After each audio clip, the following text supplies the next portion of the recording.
आज हम ऐसे फ्रेजल वर्ब्स देखेंगे जो कि पुट के ज़रिए से बनाए जाते हैं।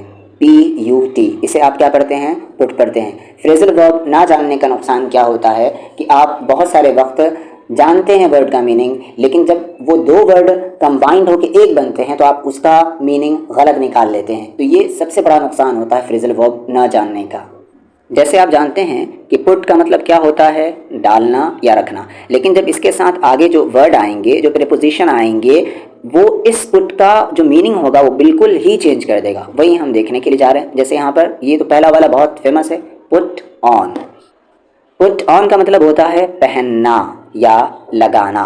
क्या मीनिंग होता है? पहनना। बेसिकली ये जो मीनिंग है पहनना, ये ज़्यादा फेमस है पुट ऑन का। तो पुट ऑन यानी कि पहनना। एग्जाम्पल जैसे उसने जल्दी से अपने जूते पहन लिए। He put on his shoes quickly. तो ही पुट ऑन, उसने पहन लिए। ही पुट ऑन, उसने पहन लिए। हिज शूज, अपने जूते। क्विकली, जल्दी से।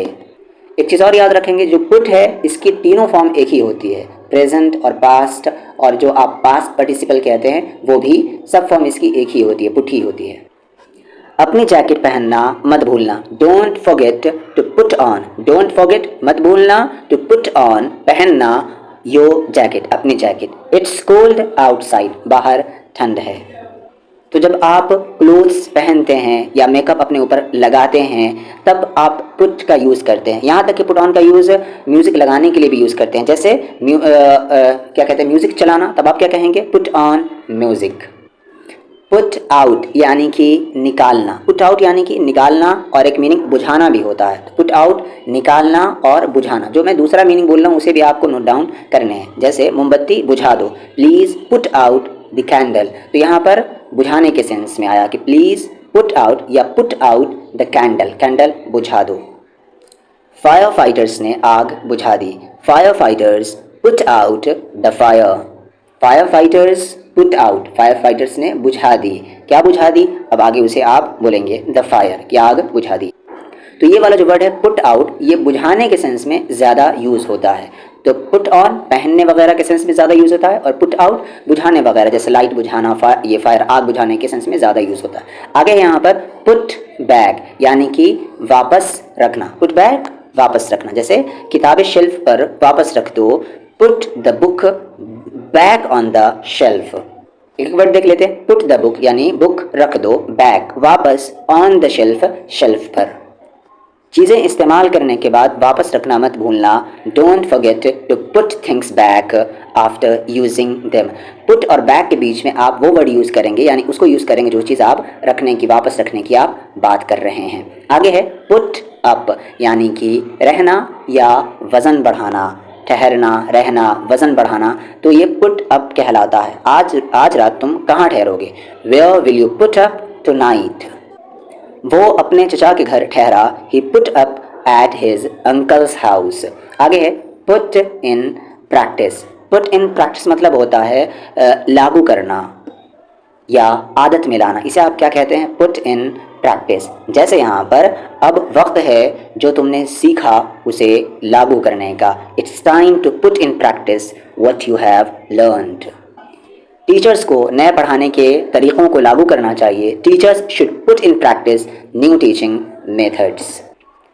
ज्ञान यानी कि नॉलेज, इल्म बेकार है अगर उसे आदत में या व्यवहार में न लाया जाए। Knowledge is useless if not put in practice. Put in practice यानी कि लागू करना, व्यवहार में लाना, आदत बना लेना।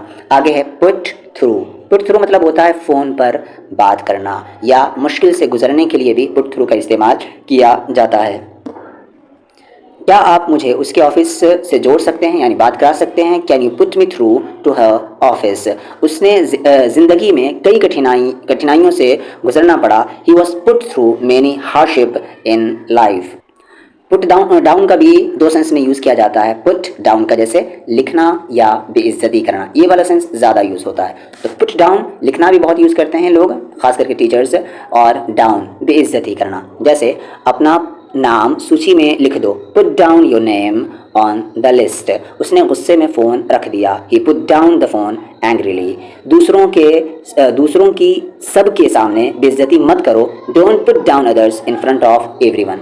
तो पुट डाउन यानी कि लिखना या बेइज्जती करना। देख लेते हैं एक बार पूरा ऊपर से। पुट ऑन यानी कि पहनना, लगाना, खास करके क्लोथ्स, मेकअप या म्यूज़िक वगैरह के सेंस में यूज़ करते हैं। पुट आउट यानी कि बुझाना या बाहर निकालना, जैसे कि फायर, लाइट्स, या आप हाथ बाहर निकालते हैं तो उसके लिए भी पुट आउट का यूज़ करते हैं। आगे पुट बैक यानी कि वापस रखना, जैसे किताबें, चीज़ें। उसी तरीके से पुट अप यानी कि ठहरना या वज़न बढ़ाना, जैसे कहीं पर रुक जाना। उसके बाद पुट इन प्रैक्टिस यानी कि लागू करना, जैसे नॉलेज हो गया, मेथड्स हो गया। पुट थ्रू मतलब होता है फ़ोन पर जोड़ना या मुश्किलों से गुजरना, जैसे कॉल्स मुश्किल से अगर जुड़ रही हैं तो।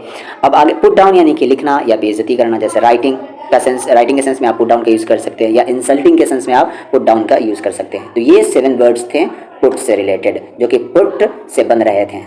ये सारे फ्रेजल वर्ब्स हैं, इनका याद रखना बहुत ज़रूरी है। नहीं तो अगर आप न्यूज़पेपर पढ़ेंगे वहाँ पर ये यूज़ होगा और सही मीनिंग आपको नहीं पता होंगे तो आप मीनिंग कुछ का कुछ निकाल लेंगे। उसी तरीके से अगर आप किसी नेटिव स्पीकर को बोलते हुए सुनेंगे या मूवीज़ वगैरह देखेंगे और वहाँ पर फ्रेजल वर्ब्स का इस्तेमाल होता है, तो अगर आपको फ्रेजल वर्ब याद नहीं रहेंगी, समझ में नहीं आई रहेंगी, तो वहाँ पर भी आप मीनिंग कुछ का कुछ निकाल सकते हैं। इसलिए आप इसे लिखेंगे, नोट डाउन करेंगे और प्रैक्टिस में लाएंगे।